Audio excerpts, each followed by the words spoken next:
የጨቅላ ህፃናት የቆዳ እንክብካቤ እንደሚያስፈልጋችሁ ታውቃላችሁ? ሰላም፣ ዶክተር ፂ ነኝ፣ ደርማቶሎጂስት። የጨቅላ ህፃናት ስኪን ኬር ሩቲን የምንለው ምን መሰላችሁ?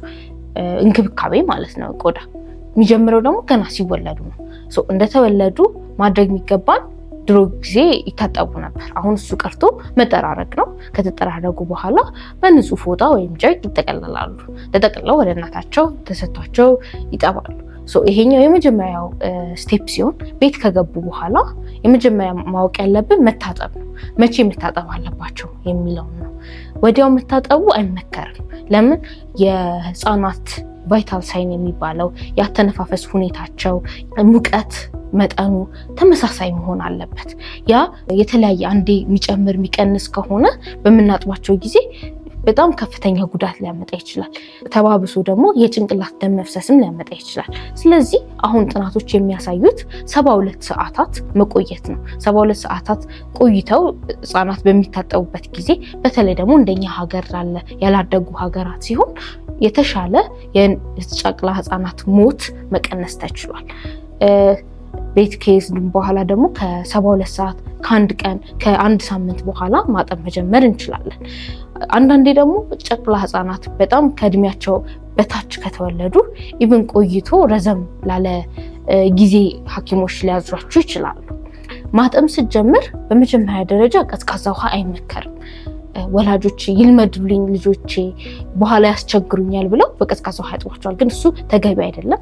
ማድረግ ያለብን ለስ ባለ ውሃ ነው። በእጃችን ሞክረን ቼክ ማድረግ እንችላለን። በዲግሪ ሴንቲግሬድ ከሆነ ደግሞ ከ37 ዲግሪ ሴንቲግሬድ ጀምሮ ያለው አሪፍ ነው። በሙቀት መለኪያ ካልሆነ በእጃችን በመዳፉ ቼክ አድርገን ወደ ውስጥ በምናስገባበት ጊዜ ለስ ያለ መሆኑን ቼክ አድርገን ነው ለህፃናት ለጨቅላ ህፃናት ቢኮዝ የጨቅላ ህፃናት ቆዳ እንደ አዋቂ ቆዳ አይደለም። በጣም ይለያል።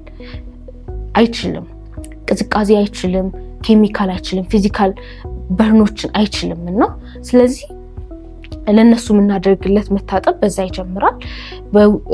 ሙሉ በሙሉ እጃቸውን አንገታቸውን ደግፈን ነው ማጠብ ያለብን። ስናጥባቸው ደግሞ 5 እስከ 10 ደቂቃ በቂ ነው። ብዙ ሰዓታት መፍጀት አይጠበቅብንም። የስንት ጊዜ እንጠብ ለሚባለው ደግሞ አትሊስት በሳምንት 2-3 ይበቃል። በየቀኑም ማጠብ ችግር የለውም። ግን በቀን 3-4 ጊዜ ማጠብ ለህፃናቶቹ ቆዳ ለቆዳ ድርቀት ያጋልጣል። የቆዳ አስም ሊያመጣባቸው ይችላል። ቆዳቸው በጣም ደረቅ ሆኖ ወደ ውስጥ ኬሚካል ስለሚወስድ ማለት ነው። ስለዚህ በተቻለ አቅም በጣም በቶሎ ማጠብ አይጠበቅብንም። ካጠብናቸው በኋላ ደግሞ መዘንጋት የሌለብን ሁለተኛው ዋነኛው ስኪን ኬር ሩቲን የምንለው መቀባት ነው። ሎሽንም ቢሆን ክሬም ሞይስቸራይዘር የምንለው ቅባቶችን መቀባት ይኖርብናል። የምንቀባቸው ቅባቶች አንደኛ ደረጃ ሽታ የሌላቸው ፍራግናንስ ፍሪ መሆኑን ለህፃናት ተብሎ የተመረተ መሆኑን ቼክ ማድረግ እንችላለን።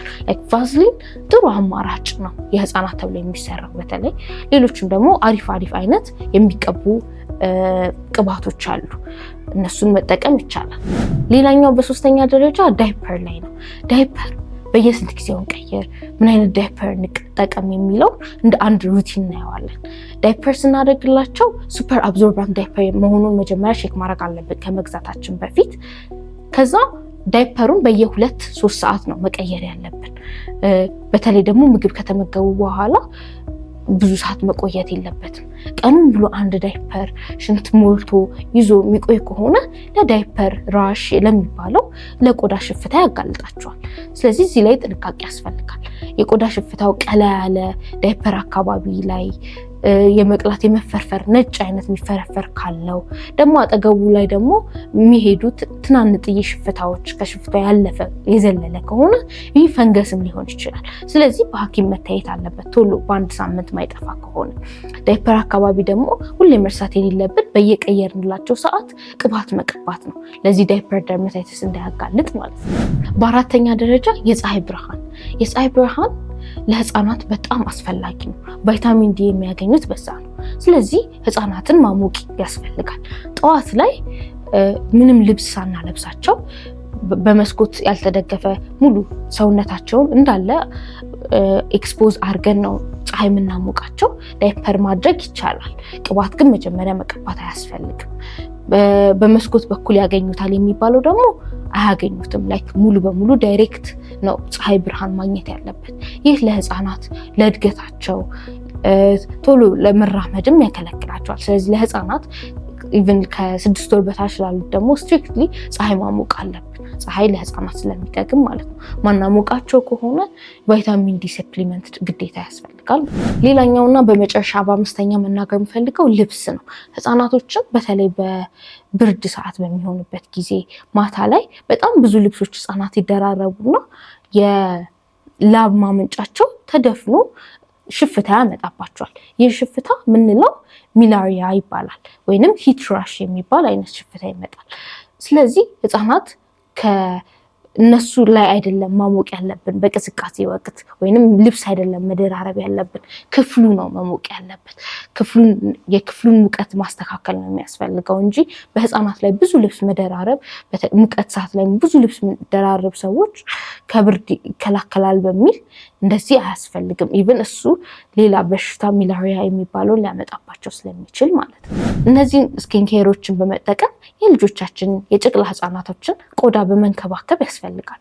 ሌላ መርሳት የሌለባችሁ ዋናው ነገር የምታረጉላቸውን ቅባቶች ይሁን ሳሙናዎች ሁሌ ተመሳሳይ ማድረግን አትርሱ። እነዚህን ስኪንኬሮች በማድረግ የልጆቻችን ቆዳ በደንብ መንከባከብ ያስፈልጋል። አመሰግናለሁ።